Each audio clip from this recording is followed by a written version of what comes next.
pessoal achou esse versículo 41?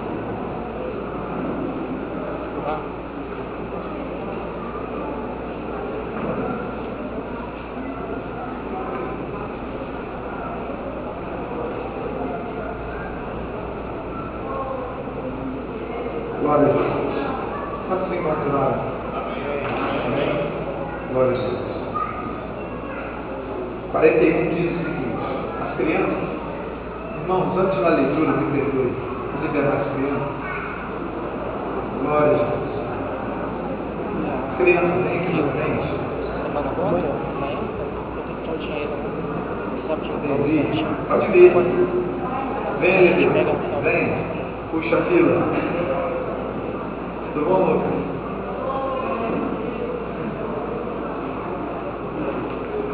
Maravilha. E eu estava olhando assim, eu acho que veio pouca criança hoje, 23. Mas tá bom demais. Glória a Deus. Pedir ao pastor Severino que faça a oração pelas crianças, por favor. Os demais pastores, depois as mãos. Aqui, pastor, o microfone, só hora aqui.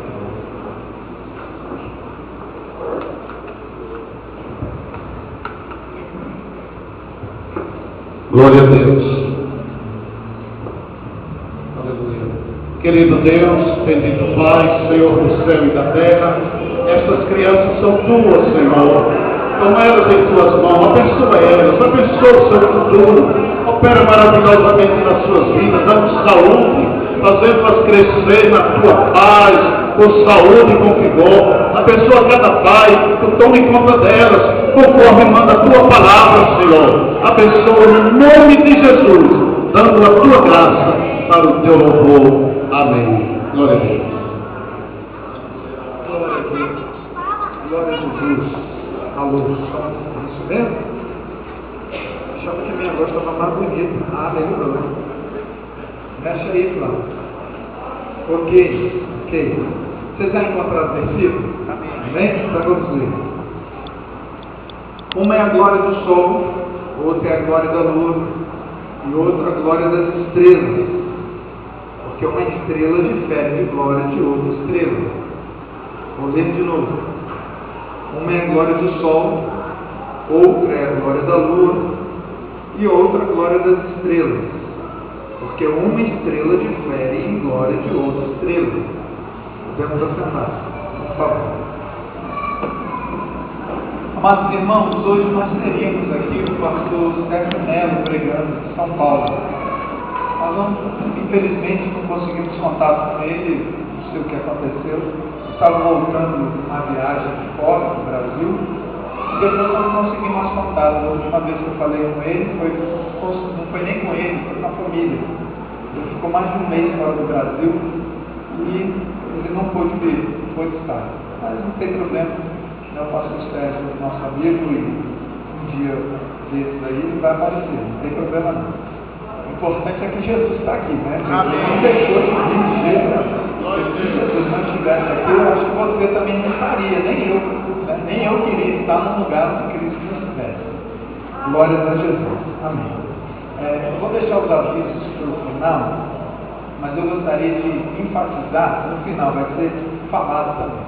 Na próxima quarta-feira, irmãos, nós teremos um culto muito especial.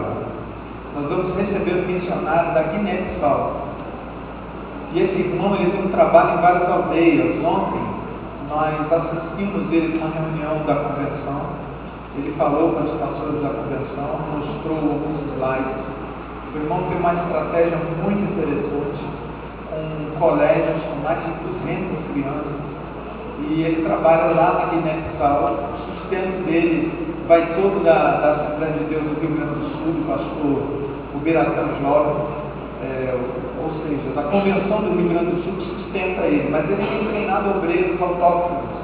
Obreiros, essa palavra autóctone é uma palavra meio missiológica, mas obreiros africanos para trabalhar no continente africano, que é um custo muito menor, e o melhor meio de se fazer missões é trabalhar com obreiros do próprio local, treinar esses obreiros. E então esse pastor vai estar aqui na quarta-feira. É costume nosso, nós não tirarmos oferta nem quarta-feira, nem na escola dominical, nem em momento algum. Mas eu gostaria, irmãos, que nós, na quarta-feira, nós tivéssemos um momento de oferta direcionado para esse pastor e para o trabalho que ele está fazendo. Então, primeiro ponto, eu gostaria que os irmãos viessem. Segundo ponto, que viessem preparados para que nós pudéssemos entregar uma oferta para o irmão. Mas o que eu quero colocar para vocês é que a igreja vai fazer uma parte, né? Mas a gente também entende, irmãos, que missão não é um limite orçamentário da igreja.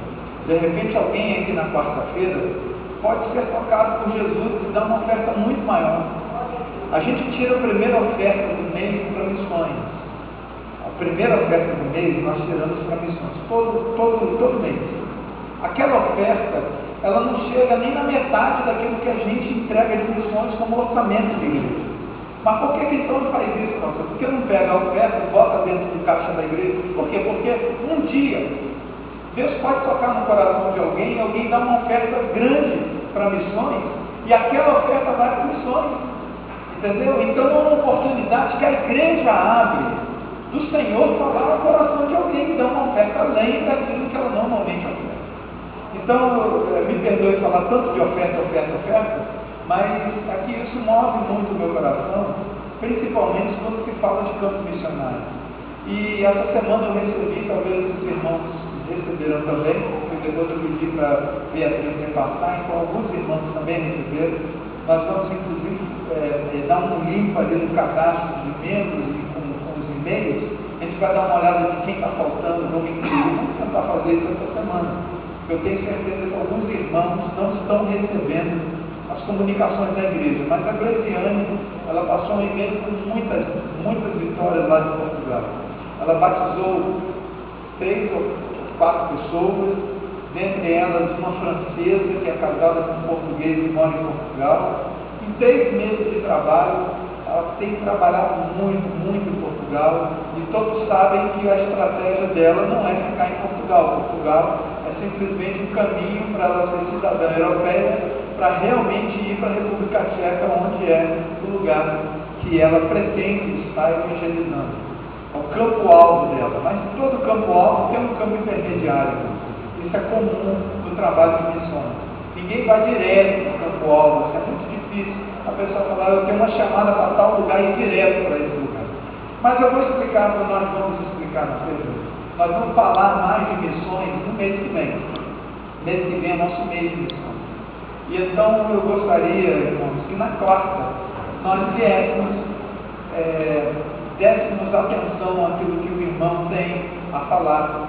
Vamos orar por ele, vamos abençoá-lo e vamos também abençoar o trabalho na África. Eu tenho certeza, irmãos, que se nós começarmos a pensar como Deus está agindo e nós contribuirmos com aquilo que Deus está fazendo, eu tenho certeza que o Senhor vai trabalhar por nós também.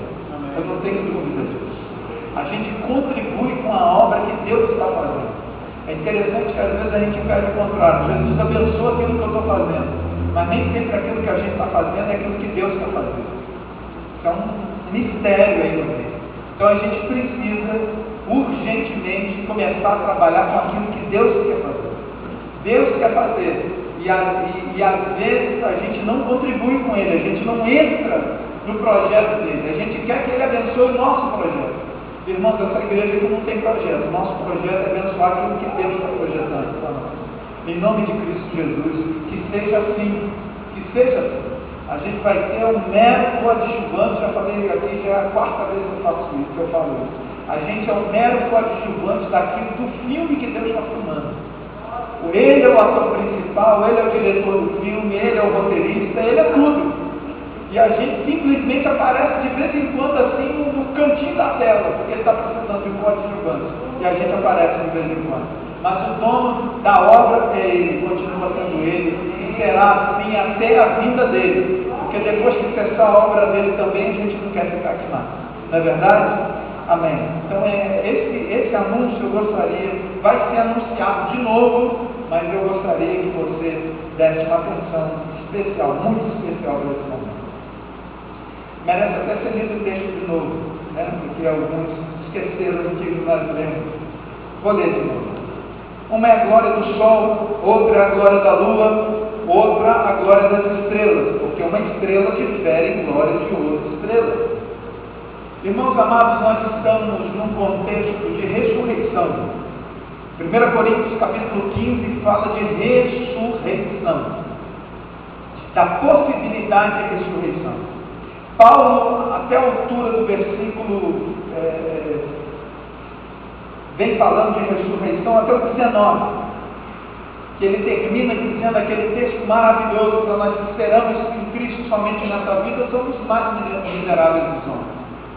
Que a obra de Cristo ela continua na eternidade, ela não termina aqui nessa vida, por causa da possibilidade da ressurreição.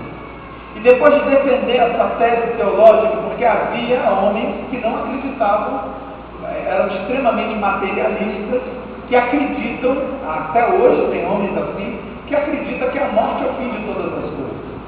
E ele está defendendo teologicamente que, ora, se Cristo não ressuscitou, então acabou o seu evangelho. Se Cristo não ressuscitou, nós morremos em nosso pecado. Porque não foi a morte de Cristo, não foi simplesmente a morte de Cristo que resgatou-nos do pecado. O que nos deu a esperança do resgate do pecado é a ressurreição dos últimos dias. Mas ressuscitaremos com Ele. E Paulo vem defendendo isso de uma maneira maravilhosa. E é nessa defesa dele, ele começa a falar de semente. E ele fala, ora, afinal de contas, aquele que deseja ter uma colheita precisa de morrer, a semente precisa de morrer. E ela morre e ela ressurge. Há uma ressurreição para uma grande colheita. Ele usa então, um dos exemplos é o exemplo da colheita. Porém, ele vem falando de corpos, depois ele vem falando de corpos espirituais e de corpos naturais. Existem corpos espirituais e existem corpos naturais. O corpo natural é esse que nós estamos vivendo. O corpo espiritual é aquele que vem após a ressurreição. A gente não pode se deter muito a isso, porque primeiro o tema é muito extenso. Segundo que é um tema teológico e importante que a igreja saiba, mas eu tenho certeza que alguns irmãos aqui já dominam muito bem o assunto e poderiam até ministrar aulas para nós aqui na escola dominical sobre esse assunto. E amados, continuando, ele nessas figuras de corpos, ele fala inclusive de corpos celestiais. E ele fala, olha, existem corpos celestiais também. Não existe só corpos humanos. Existe um corpo chamado Sol, existe um corpo chamado Lua e existe um corpo chamado estrelas. E ele fala que cada um tem uma finalidade. E quando eles cumprem essa finalidade, aí está a glória desses corpos celestiais. E ele fala, olha, tem um corpo celestial chamado Sol, um corpo celestial chamado Lua e um corpo celestial chamado estrelas. E cada um tem um objetivo. Cumprindo esses objetivos, eles são glorificados. Ou seja, eles sentem como se pudessem sentir, seres animados pudessem sentir. Mas é mais ou menos essa interpretação que podemos dar. Mais ou menos não, é essa interpretação que nós podemos dar ao que Paulo está dizendo. Ele fala, olha, ao cumprir os objetivos, o Sol, a Lua e as estrelas, eles são glorificados. Uma é a glória do Sol, outra é a glória da Lua e outra é a glória das estrelas. Eu gostaria de pensar simplesmente sobre a glória da Lua. Não vou falar da glória do Sol, não vou falar da glória das estrelas. Só gostaria de falar sobre o que é a glória da Lua. Interessante, irmãos, nós observarmos que a Lua, ela aparece com diversas características na Bíblia. Diversas. Não é somente uma, diversas. Você se lembra muito bem sobre o texto da proteção nossa, né? Salmo 121. E o Salmo 121, ele vem trazendo todo um pensamento sobre a proteção de Deus, ele fala algumas coisas do tipo: o sol não te molestará de dia e nem a lua de noite. Esse é um questionamento interessante. Por que será? Porque eu já vi gente molestada pelo sol. O sol, inclusive, é um ator violentíssimo nas moléstias do homem, né? Por exemplo, se você é acostumado a tomar sol todos os dias, eu vou até lhe aconselhar que isso não é coisa de pessoa que cuida, simplesmente se cuida da pele, ou quer ter uma pele mais bonita. Isso não é coisa de estética somente, é coisa de você se preocupar com a sua saúde. Você precisa usar filtro solar, porque nós temos uma incidência muito grande de câncer de pele. E se você trabalha em um lugar onde pega sol, você precisa usar filtro solar. Isso é questão de saúde, não é questão de estética. E alguns já foram molestados pelo sol, né?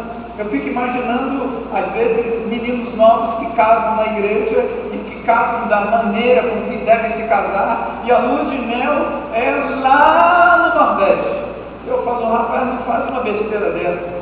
Você vai se queimar lá no Nordeste, lá você não vai conseguir nem encostar na sua esposa. Não faz esse negócio não. Que o sol queima a pele da gente e às vezes arde e você não pode encostar do lado, porque dói, porque aquece.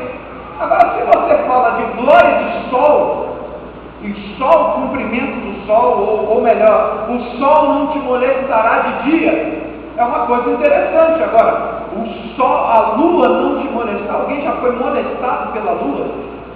Alguém já foi molestado pela lua? A lua já incomodou alguém? Alguém olhar para a lua e falar assim: olha, esse raio de lua está deixando meus olhos ruins. Eu estou sentindo que essa lua, eu estou enjoado de ver essa lua. Essa lua está queimando a gente aqui hoje. A lua ela não incomoda ninguém, mas por que a Bíblia fala da moléstia que pode vir da lua? Pode proceder da lua?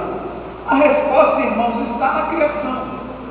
Deus criou o sol para governar o dia, e Deus criou a lua para governar a noite. A lua ela tem a função de governo. A Bíblia diz que as trevas são governadas pela lua. O que o salmista está querendo dizer, não está querendo dizer que a lua fisicamente vai trazer problemas para a pessoa, mas a lua é uma representação daquilo que governa as trevas, a noite, a dificuldade. E você sabe que à noite tudo piora. Se você tem uma dor de dente de manhã, pode ter certeza que de noite vai doer muito mais. Vai no dentista se você é dia, não é isso? Vai no dentista logo. Se você está gripado durante o dia, pode começar a tomar remédio, querido, que de noite a coisa piora. De noite a coisa fica insuportável. E a tosse de noite, que de dia parece que não incomoda ninguém, à noite é terrível. Que parece que está acordando a quadra toda quando você tosse. Não é isso? Ou seja, à noite as coisas se multiplicam. E Deus está falando no Salmo 121, né? Que, como é que começa o Salmo 121? Eleva os meus olhos para os montes, não é isso? De onde me virá o socorro? O meu socorro vem do Senhor, que fez os céus e a terra. Não deixará vacilar o teu pé. Aquele que te guarda não tosquenejará. Ele que não tosquenejará, nem dormitará o guarda de Israel.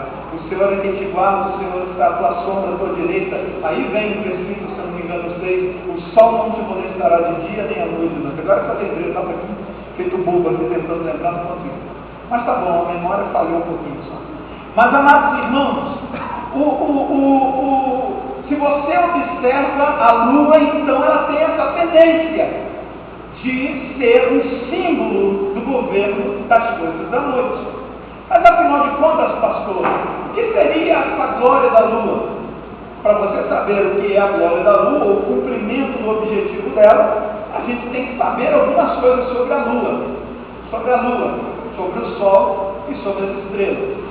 Primeira coisa que a gente tem que saber é que a lua, ao contrário do sol, não é um ser luminoso. A lua ela não tem luz própria. O que se reflete na Terra é a luz do sol que bate na lua e, como se fosse um espelho, ela reflete na Terra.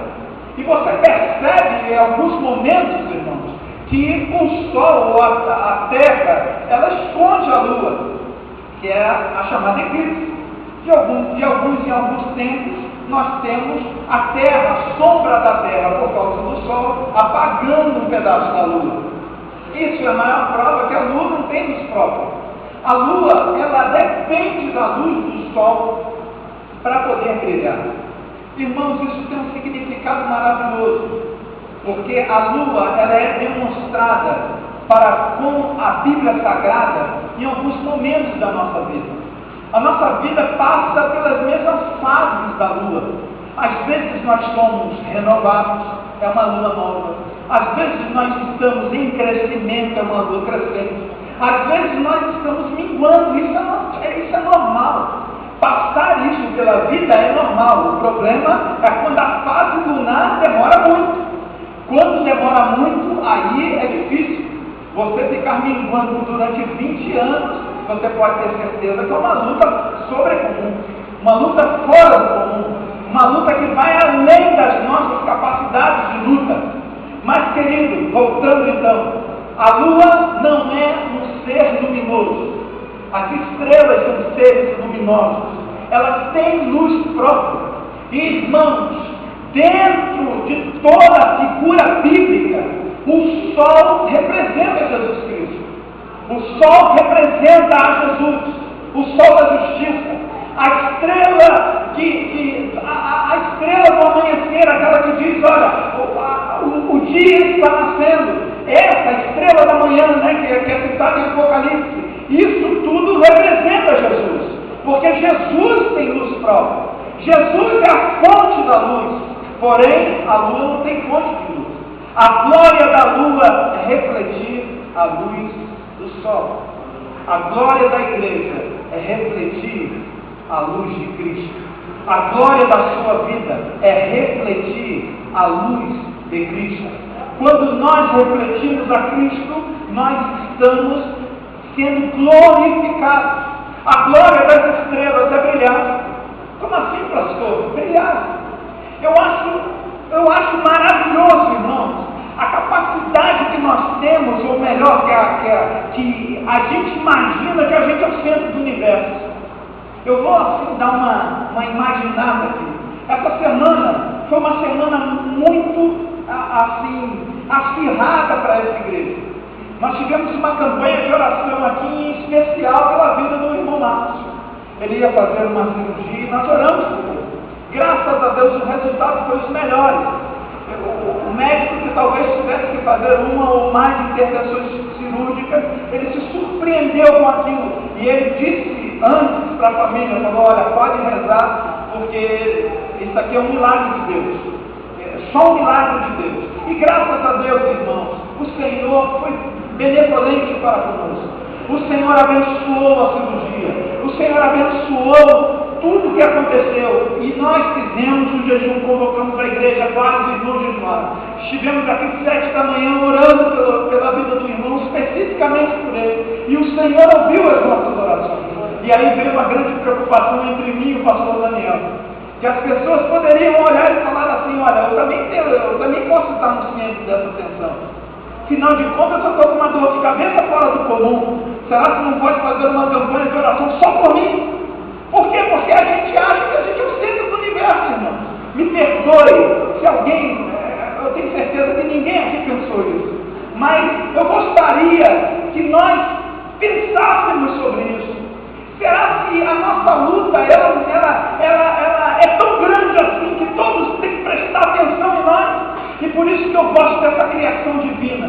Irmãos, a terra é um ponto, um pingozinho, grão de areia em todo o universo. E cada pontilhado dessas estrelas, irmãos, umas são mais amareladas, umas mais azuladas, você já percebeu isso? Uma mais branca, isso dá a idade de cada estrela daquela que está. Mas será por que Deus afastou bilhões de anos-luz?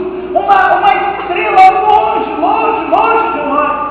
Porque será que entre a Via Láctea, que o sistema solar é um grãozinho de areia em todo o sistema, em toda essa galáxia que nós vivemos, por que será que existem milhares e milhares de galáxias? E por que será que a Terra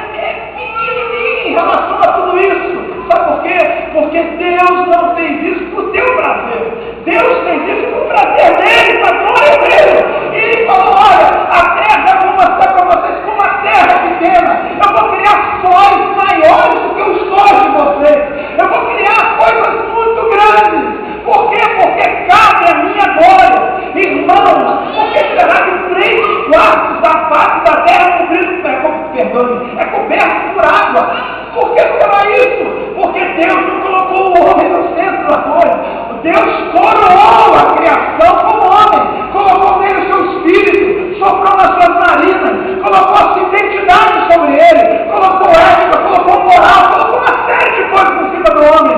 Mas o homem não é o centro das atenções do universo. O universo gira, o sol brilha, independente de mim, independente de você. Por quê? Porque ele brilha para a glória de Deus. Ele brilha para a glória de Deus. E, irmãos, nós também, dentro da criação dos animais, nós também não somos os melhores. Eu olhei ali, a Ana Luísa já está andando, a Bruna fez 1 ano e já está andando também a Bruninha. Andando também. Você sabia que filhote de quadrúpede, alguns quadrúpedes, né, de cavalo, já nasce andando? Ou seja, o homem não é melhor dessa história, não. Nasce andando. Por que Jesus fez isso? Por que Jesus fez isso? Para provar ao homem que ele, desde o seu nascimento, ele depende. Desde o seu nascimento, ele depende. Ele depende. Eu dependo, você depende. Depende de quê? Às vezes a gente cresce, começa a trabalhar, ganhar o nosso dinheiro, mas a gente depende. Se não for misericórdia de Deus sobre a nossa vida, o que faríamos? O que seríamos? Seja sincero. O que você seria sem misericórdia de Deus? Querido, a glória da lua é refletir a luz do sol. A glória da igreja é refletir a luz da igreja, é refletir a luz de Cristo. A glória sua é refletir a luz do Senhor Jesus Cristo. Você foi criado para isso. Eu fui criado para isso. Se há algo que reflete a vida da igreja, a vida do crente, é essa figura da lua. Uma das melhores. Uma outra coisa que a lua faz é influenciar sobre a terra. Há pessoas que cortam o cabelo na lua certa para poder dar mais força para o cabelo. É verdade. As marés são influenciadas pela lua. Dependendo da pescaria que você vai fazer, os mais experientes já sabem a lua ideal para buscar certos tipos de peixe. O pescador, ele sabe na viração da lua o perigo que ele pode passar no meio do mar de madrugada pescando. Ele volta, ele não vai ou ele volta antes, porque ele sabe o perigo que ele pode estar correndo. A lua, ela tem uma influência gravitacional sobre a terra. A lua, ela puxa a terra, ou seja, você dependendo da lua, você tem que plantar certas coisas, porque senão seca, não dá certo. Você tem que plantar cultivar certas coisas, dependendo da lua.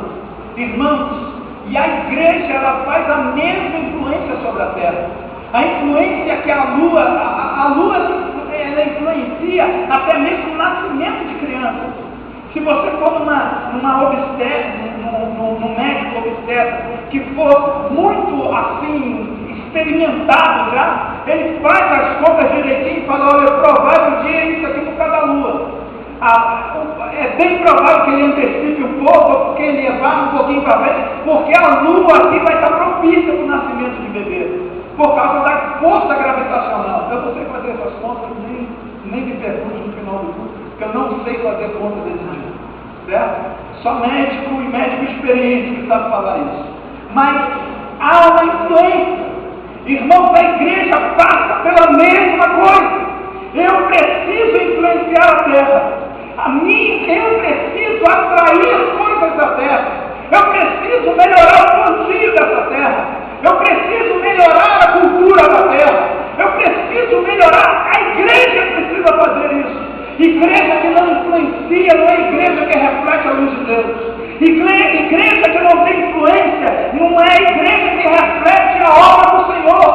Eu preciso fazer isso. Eu necessito ser um homem usado por Deus ao ponto de influenciar a vida. Eu preciso